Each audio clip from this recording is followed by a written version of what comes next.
Ladies and gentlemen, good day and welcome to the Gravita India Limited Q1 FY25 conference call hosted by Antique Stock Broking. As a reminder, all participants' lines will be in the listen-only mode, and there will be an opportunity for you to ask questions after the presentation concludes. Should you need assistance during the conference call, please signal an operator by pressing star, then 0 on your touchtone phone. Please note that this conference is being recorded, and I've handed the conference over to Ms. Manish Mahawar from Antique Stock Broking. Thank you, and over to you, sir. Thank you, Neha. On behalf of Antique Stock Broking, I would like to welcome all the participants on the 1Q FY24 earnings call of Gravita India.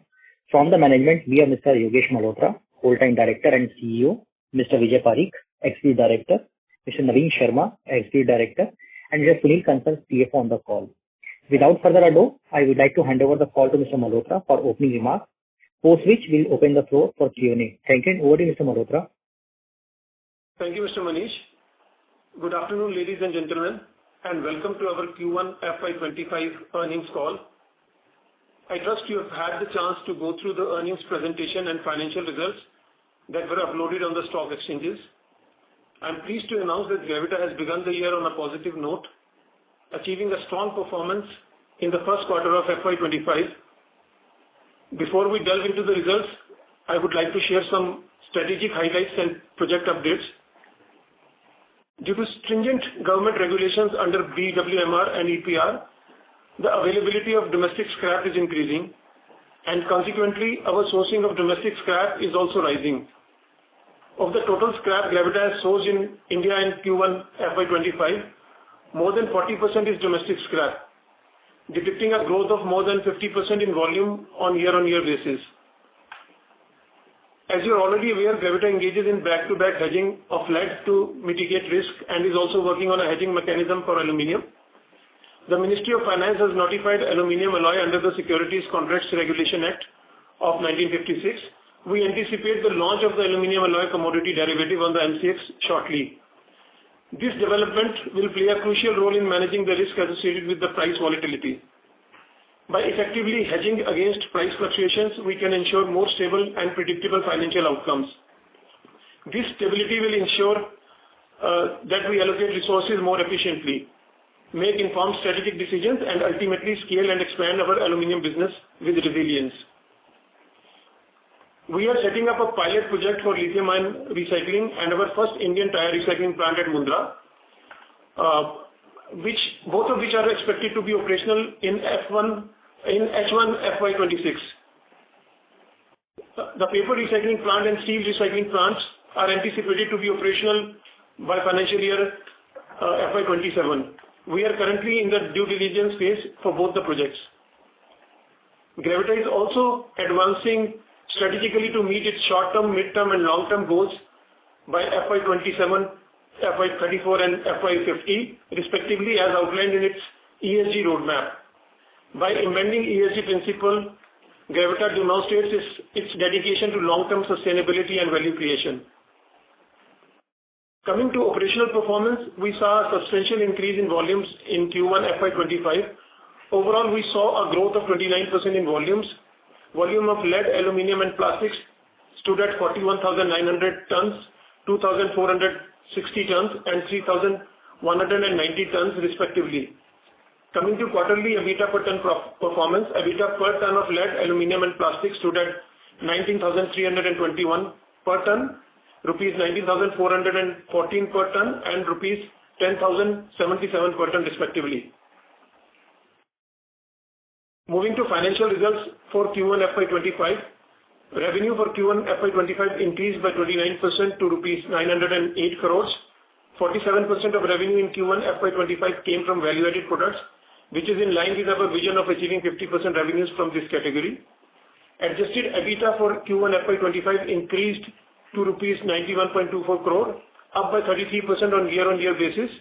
EBITDA margin stood at 10.05%. PAT showed significant increase of 29% to rupees 67.33 crores on year-on-year basis in Q1 FY25. PAT margin increased to 7.42%. In conclusion, Gravita is making impressive strides toward its clear vision 2028. Our strategic focus is on expanding existing verticals, aiming CAGR growth for our volume above 25%, profitability growth over 35%, and ROC exceeding 25%. We are also committed to raising our non-net business share to over 30%, using more than 30% renewable energy and reducing energy consumption by over 10%. These efforts underscore our commitment to sustainable development. Our successful strategies, including capacity expansion, increasing the proportion of value-added products, and managing risk through back-to-back hedging, have resulted in robust and sustainable margins. With over 31 years of recycling expertise, 12 advanced eco-friendly facilities globally, a footprint in over 70 countries, an integrated supply chain, stringent BWMR and EPR regulations, and strong support from stakeholders, we are poised to achieve our vision 2028, as well as diversifying into new businesses, new areas like lithium-ion, steel, and paper recycling. That's all from my end. I would now request to open the floor for questions and answers. Thank you, and over to you, Mr. Manish. Thank you very much. We will now begin the question and answer session. Anyone who wishes to ask a question may press star and one on their touchtone telephone. If you wish to remove yourself from the question queue, you may press star and two. Participants are requested to use handset while asking a question. Ladies and gentlemen, we will wait for a moment while the question queue assembles. The first question is from the line of Amit Dixit from ICICI Securities. Please go ahead. Yeah, hi. Good afternoon, everyone. Thanks for taking my question and congratulations for a great performance. I have two questions, sir. The first one is on aluminium. If I look at EBITDA per ton, that has increased materially, while production is, of course, a little bit subdued. Maybe because so far we have not got that hedging clearance.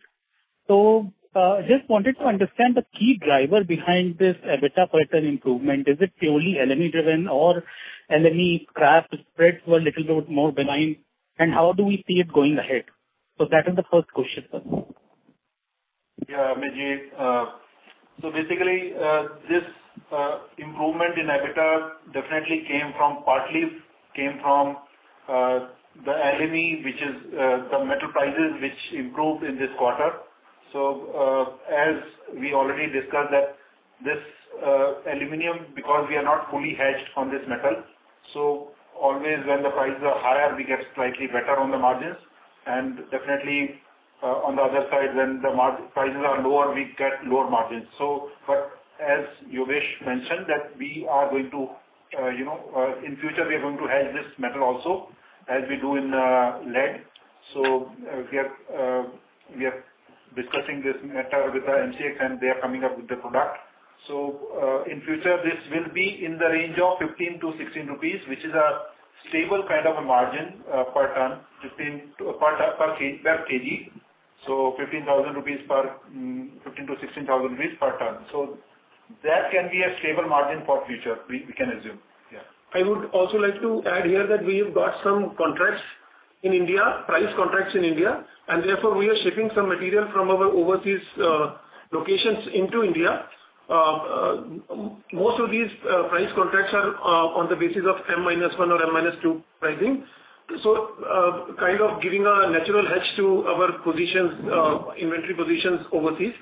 Because of this, you will see, even if the MCX is not there, you will see some stable margins coming in the next quarters. Okay, got it. The second question is on we have closed some subsidiaries, quite recently, Jamaica, Ghana, etc. Now, we were expecting, while these, two of them were non-operational at the moment, but can you just clarify the reasons behind closing these subsidiaries? Does it change our business case in any way? I just wanted to understand that. So, yes, Amit, you're right. We have closed two subsidiaries, and one in Costa Rica and one in Jamaica. But these were earlier we were into plastic PET recycling business in Central America. So at that point of time, we were having one plant in Jamaica and one scrapyard in Costa Rica. So we were doing some processing of PET recycling in Nicaragua also, which the subsidiary we sold few years back while in COVID. There were some scrap shortages because of COVID. So we exited from those countries. So these were some operational company and non-operational companies which we were trying to close it, and there is no impact on the business that we sold this equity of Nicaragua entity, and we were in the process of selling these closing this subsidiaries in Costa Rica and Jamaica also.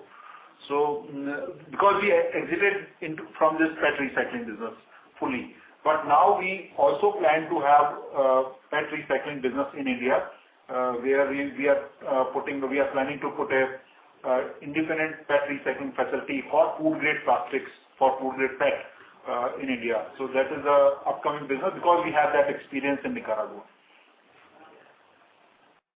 Okay. So the closure of the subsidiary doesn't mean that, our future plans that we have in other geographies of expansion into other verticals also, maybe steel and rubber, there is no impact.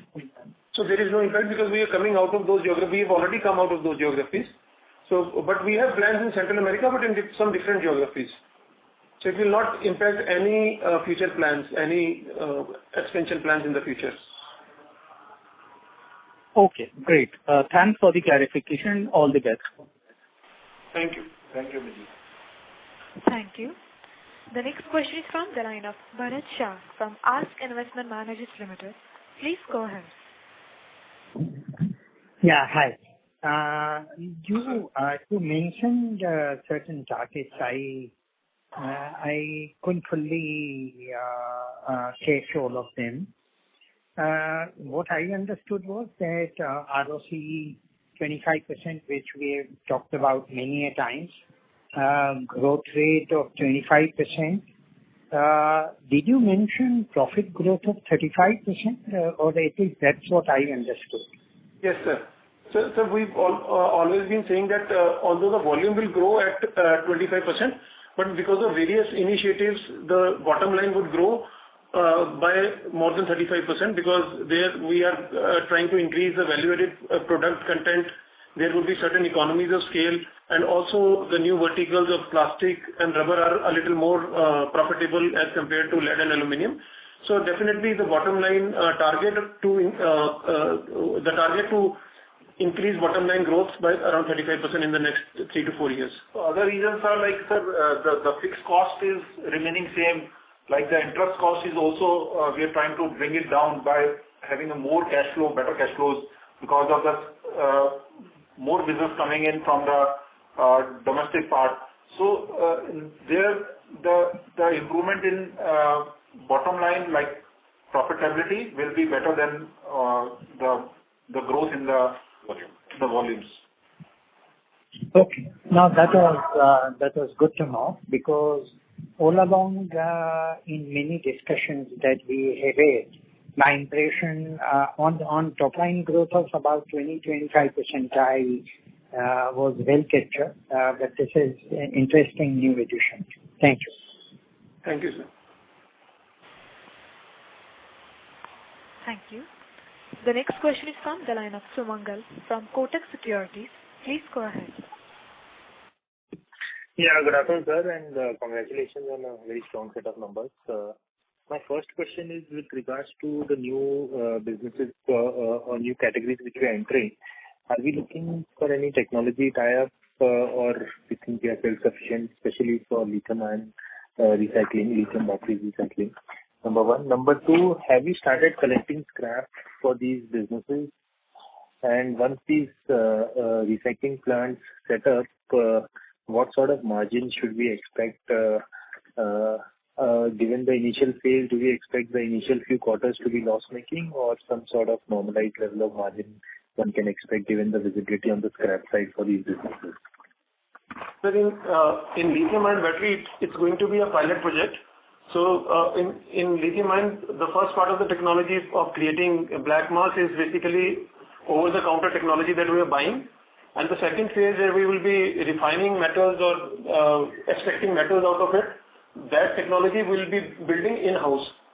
So that is why it's a pilot project. Right now, although we have certain interest to import scrap from other countries also, but all of this has to wait till the time we have set up our own plant.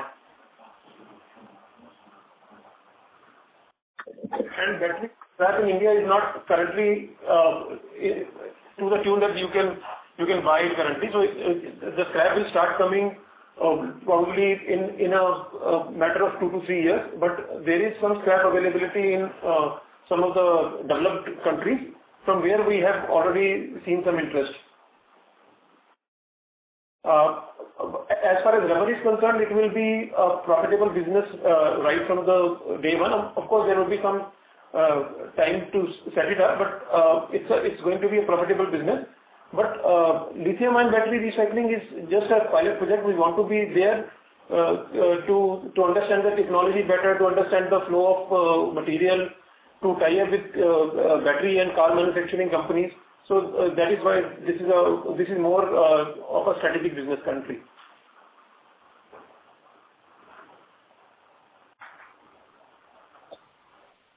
Understood, sir. Understood that. Thank you. Sir, my second question is on the aluminum business. We were talking about also a very strong growth this year.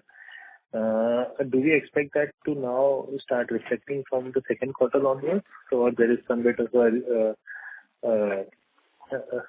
kind of a...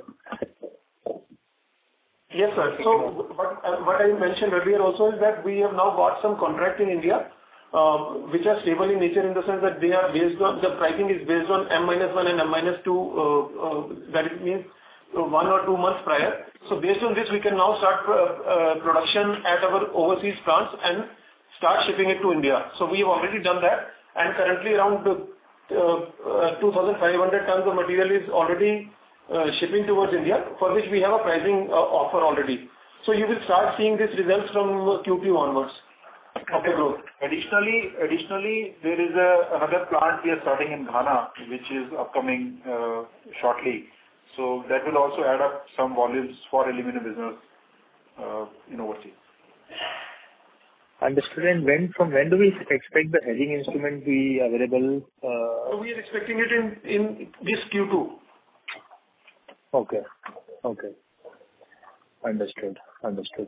My next question is on the penalties on OEMs for the recycling obligations. So we were expecting this to be somewhere around June, July. I mean, what's the latest timeline? And from our interaction with the ministries and with the regulators, when do we expect this to be implemented? Yes, that particularly EC is under discussion with CPCB and the manufacturer and producers of batteries, and with consultation with recyclers. So I think this should be finalized within this Q2. Lead acid battery almost finalized between both of them, while in case of lithium-ion batteries, it is still under some discussions, but it will be released together by this quarter itself. Understood.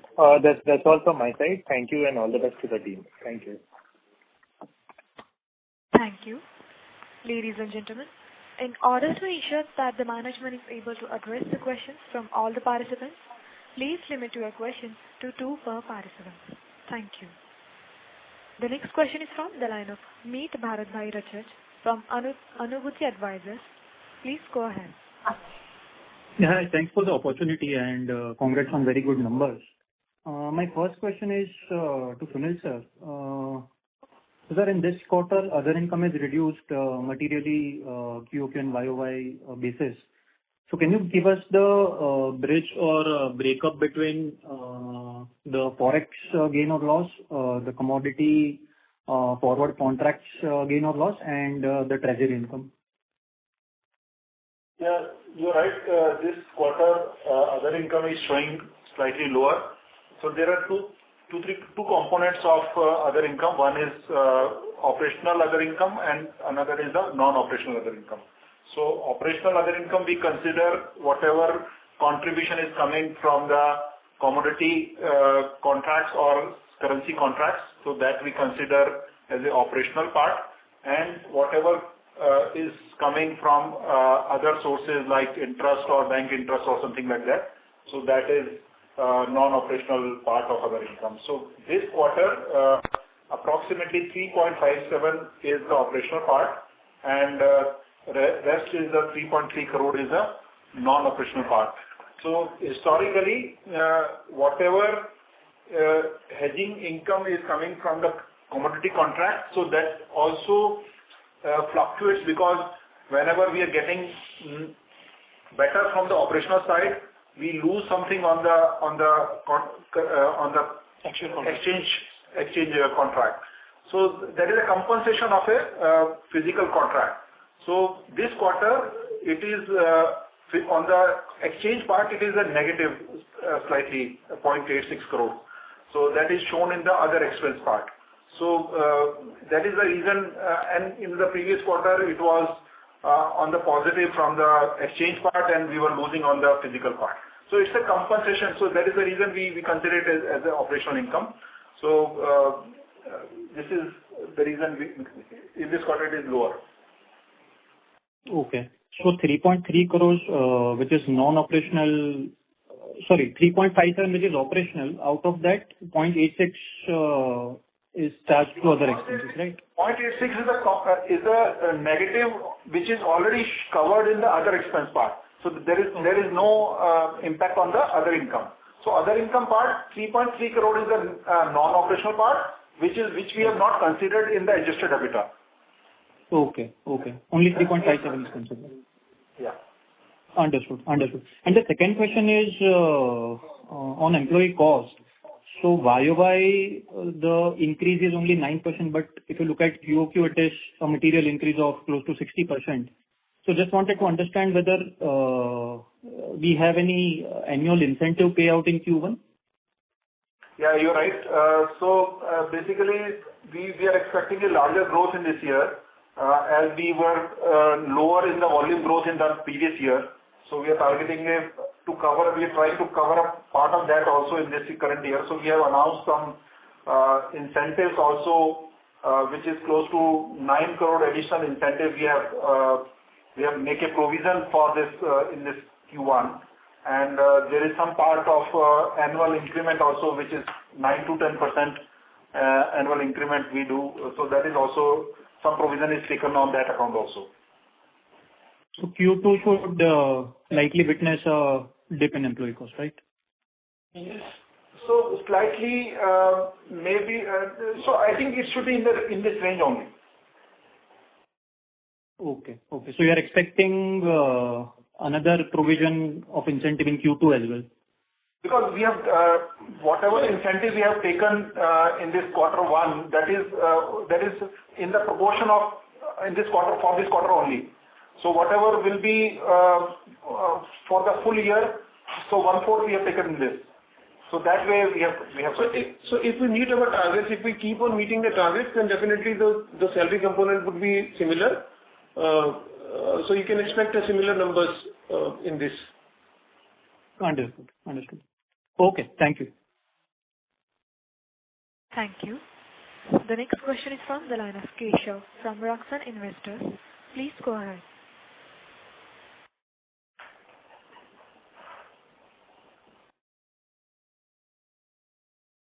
Mr. Keshav, your line has been unmuted. Please go ahead. Due to no response, we move to the next question, which is from the line of Manav Vander from Wallfort PMS. Please go ahead. Hello, am I audible? Yes, sir. Yes, please. Thank you so much for the opportunity, and congratulations on the good set of numbers. Sir, I had 3 questions. I just wanted to understand, when will the rubber plant be operational? So the plant for rubber recycling in India, although we already have plants outside India, but most of those are used for captive consumption. The rubber plant would be operational by H1 FY25.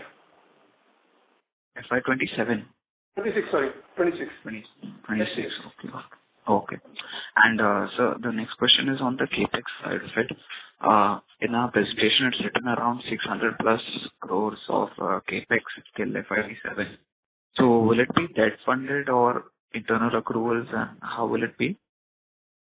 Yeah. So, this 600 crore CapEx, it will be majorly from the self-funded. We are not taking any incremental debt except small debt for working capital for the future. So, we have enough cash flow for funding this incremental CapEx also and part of working capital also. So we are not going for the debt for this CapEx. Okay, understood. And can you give the CapEx numbers for current year FY25? Sorry, FY25? FY25 CapEx numbers, can you give, sir? So, it is estimated at approximately 180 crores, which includes 40 crores of, which includes the, which includes 140 crores for the existing verticals and 40 crores for new verticals. Okay, sir. And the last question, sir, about the profitability side of it, as you know, the presentation mentioned around 35% growth YOY CAGR till FY28. So is it safe to assume that the PAT would be around 800 CR in FY28? So we have not calculated that number, but yes, 35% volume growth, PAT growth of 35% on PAT basis, on CAGR basis. So it would be around 750 to 800 crores, yes, you're right. If we achieve our targets. Okay. Thank you so much, sir. That's it from my side. Congratulations. Thank you. Thank you. The next question is from the line of Bhuvan from Tiger Assets. Please go ahead. Hello, am I audible? Yes, sir. I just wanted to know what is your sourcing strategy in lead? How much percentage comes from OEMs, how much from other dealers, and how reliable and how stable are the prices? Yeah. So in India, most of the procurement that we are doing currently, around 80% is through OEMs, where we have a tolling kind of arrangement where we get a fixed margin. So it doesn't matter how much variability there is in the prices of those material is, because eventually you only get processing charges from the OEMs. So it's pretty stable in as far as the profitability is concerned for us in that business. Okay, thank you. And I wanted to know, in lithium and recycling, which technology you would be using, hydrometallurgy or pyrometallurgy? So hydrometallurgy definitely, but we would have to develop that technologies on our own. So it's a little premature to talk about what kind of technology. So it's generally in hydrometallurgy only, but it will take some time to develop that technology. So maybe next year we can talk about that technology also. Okay. Like presently, what is the progress in your R&D? Sorry? What is the progress regarding this technology which you are developing? So see, we have already decided to set up a plant. As I mentioned that there are two phases. The second phase would be where we would do hydrometallurgy, and we've already earmarked the capex and the equipment that has to be bought. So we'll be buying that equipment, and then we'll do the R&D of refining in those machines or plant and machines itself.